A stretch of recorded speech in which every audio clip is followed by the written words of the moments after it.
भागवत महापुराण रहस्य कथेसाठी संपूर्ण भारतभर प्रसिद्ध असलेले तपस्वी ज्यांची ख्याती आहे, 1992च्या कुंभामध्ये हा संपूर्ण परिसर महाराजांच्या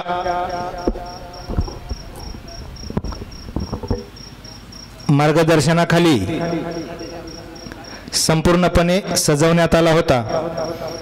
आमचं अहोभाग्य आहे, कारण ही माझ्या आयुष्यातली पहिली कथा आहे आणि या पहिल्या कथेला रोज साधू संतांची उपस्थिती लाभते, हे माझं भाग्य आहे।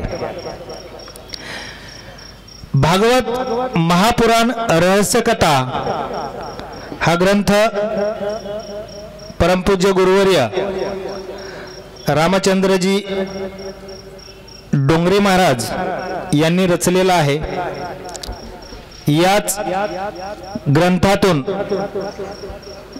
भागवताचं महात्म्य आणि भागवताचं रहस्य काय आहे याचा काही सार या ठिकाणी मी मांडत आहे। भागवतामध्ये एकूण 12 स्कंद आहेत। भागवताच्या पहिल्या स्कंदामध्ये भगवंताचे 24 अवतार, भगवंताच्या 24 अवतारामध्ये भगवंतांनी केलेली कार्य आणि ही सर्व कार्य करत असताना प्रत्येकाला दिलेली जी वचनं ती भगवंताने श्रीकृष्ण अवतारामध्ये पूर्ण केली। म्हणून भगवान श्रीकृष्णाला पूर्ण पुरुष, पूर्ण भगवंत असं म्हणलं जातं। भागवत ग्रंथामध्ये श्रीकृष्णाचा अंश आहे। आज आपल्याला श्रीकृष्णाला भेटायचं असेल तर आपण भागवताचं अध्ययन, मनन, चिंतन, श्रवण केलं पाहिजे। महर्षी व्यासांनी भागवताची पहिली कथा, पहिलं प्रबोधन ज्यावेळेस केलं त्यावेळेस सृष्टीमधल्या काही विशेष जीवांना, विशेष लोकांनाच ते ऐकायला मिळालं। कारण भागवत ऐकायला सुद्धा प्रारब्ध लागतं, हे भागवताचं पहिलं रहस्य आहे। कारण भागवत आपल्या जवळ जरी चालू असलं तर काही लोक तिथून लांब निघून जातील आणि ज्याच्या प्रारब्धामध्ये भागवत आहे तो कुठूनही भागवत ऐकण्यासाठी त्या ठिकाणी येतो। हे भागवताचं पहिलं रहस्य।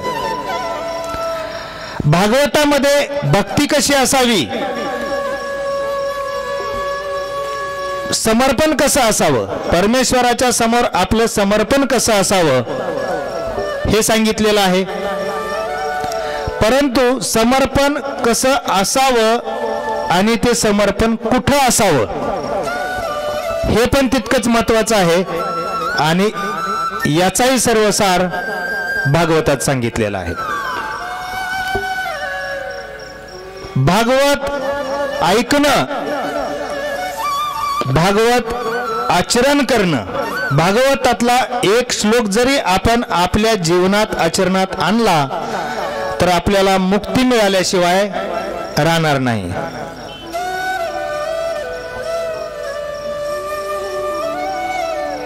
भागवत हा जो शब्द आहे व्याकरणामध्ये त्याची फोड केलेली आहे।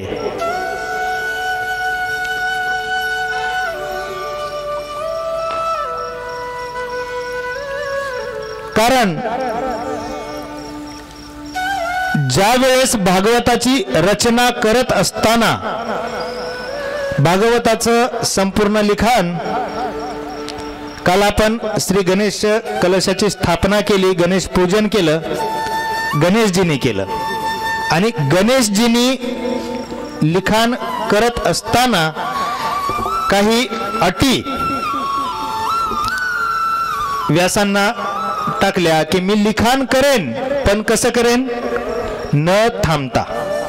मी विश्रांती घेणार नाही. विश्रांती न घेता संपूर्णपणे एकत्रपणे लिखाण केलेला भगवंताच्या हातचा साक्षात सरस्वती त्या ठिकाणी वास करत होती आणि श्री गणेशांच्या हाताने भागवतांची पूर्णपणे रचना झाली. भागवत मराठीमध्ये जर विचार केला तर भागवणे. भागवणे म्हणजे काय करतं भागवत? भागवत तुमच्या आयुष्यातल्या सर्व चिंता मिटवतं, तुमची तृष्णा भागवतं. तहान लागल्यानंतर माणसाची तहान ही पाणी पिऊन भागते, परंतु ज्ञानाची तहान ही अदृश्य रूपात असते. ज्ञानाची तहान लागलेली सुद्धा समजली पाहिजे आणि ते समजण्याकरता आयुष्यात एकदा तरी भागवत ऐकलंच पाहिजे. जर आपल्याला आपल्या जीवनात आवश्यकता कशाची आहे, सुख म्हणजे नक्की काय, सुख म्हणजे काय असतं? सुख भौतिक गोष्टीत आहे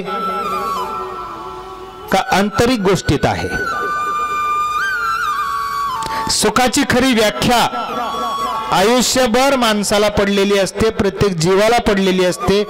प्रत्येक जीव हा आनंदाच्या आणि सुखाच्या पाठीमागे धावत असतो, परंतु सुख म्हणजे नक्की काय हे माहिती नसतं. जर हे जाणून घ्यायचंय तर त्याच्यासाठी भागवत ऐकावं लागतं. भगवंताचं चरित्र ज्यावेळेस रचलं गेलं, भगवंताचं चरित्र ज्यावेळेस साकारलं गेलं, भगवंतानं आपण त्याकडे एक नाट्यमय दृष्ट्या न पाहता भगवंताची ती रचना होती. भागवतामध्ये महाभारताचा उल्लेख आहे. महाभारत म्हणजे भगवंताचीच एक रचना होती. त्यामधून दाखवायचं होतं की वाईट कृत्य केल्यानं काय होतं. एखाद्या स्त्रीचं शीलहरण जर आपण केलं तर आपल्या पूर्ण वंशाचा नाश होतो. भागवतामध्ये मुलं चांगली जन्माला आली पाहिजेत. जर मुलं चांगली जन्माला आली पाहिजेत तर वडील सात्विक पाहिजेत, आणि वडील सात्विक नुसते असून चालत नाही, कारण रथाला 2 चाकं असतात, गाडीला 2 चाकं असतात. तसं मूल जन्माला येण्याकरिता पण 2 चाकं असतात, एक माता आणि पिता. शुद्ध बीजापोटी फळे रसाळ गोमटी. बीज म्हणजे वडील आणि पोटी म्हणजे माता. माता म्हणजे माती. जे बीज पेरलं गेलं ते शुद्ध असलं पाहिजे, आणि जिथं पेरलं गेलं ते जागा पण, ती माती पण शुद्ध असली पाहिजे.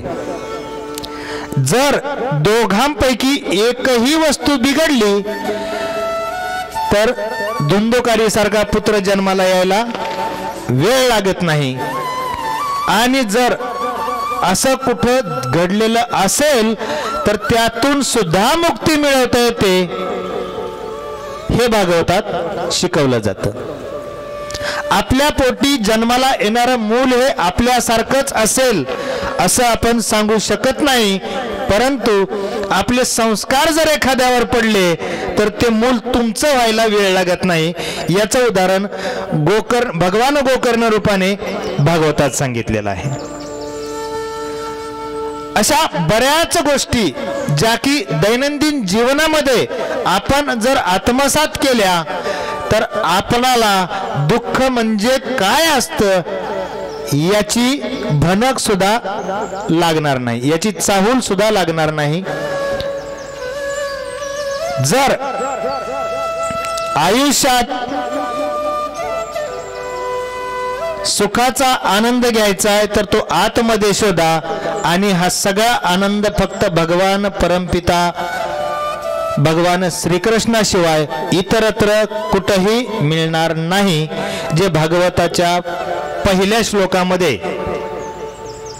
कदाचित पहिलाच आहे ना गुरुजी, सच्चिदानंद रूपाय विश्वोत्पत्त्याय धितवे तापत्रय विनाशाय श्रीकृष्णाय वयम नमः. सतचित आणि आनंद रूपी भगवान श्रीकृष्णाचा वेद ज्या दिवशी आपल्याला लागला, त्या दिवशी आपण आपल्या आयुष्यातली सगळी संकट, सगळी चिंता, सगळ्या अडचणी, सगळ्या व्यथा निघून जातात. आणि हे जर निघून जायचंय, जर व्यथा निघून जायचंय असं आपल्याला वाटतंय, तर त्याच्यासाठी भागवत कथा ऐकावी लागते. ऐकता भागवत कथा निगतील सकलांच्या जीवनातील व्यथा, या गोष्टीचा सार भागवतात सांगितलेला आहे. काल आपलं प्रथम चरण झालं, त्याच्यामध्ये सुद्धा याच काही गोष्टी सांगण्यात आल्या. आणि भागवत कथा ऐकली, भागवत कथा ऐकताना त्याच्यातलं काही आत्मसात करण्याचा प्रयत्न केला. पूर्णपणे आत्मसात झालं किंवा नाही हे तर काही सांगू शकत नाही, परंतु हे सर्व करता करता आज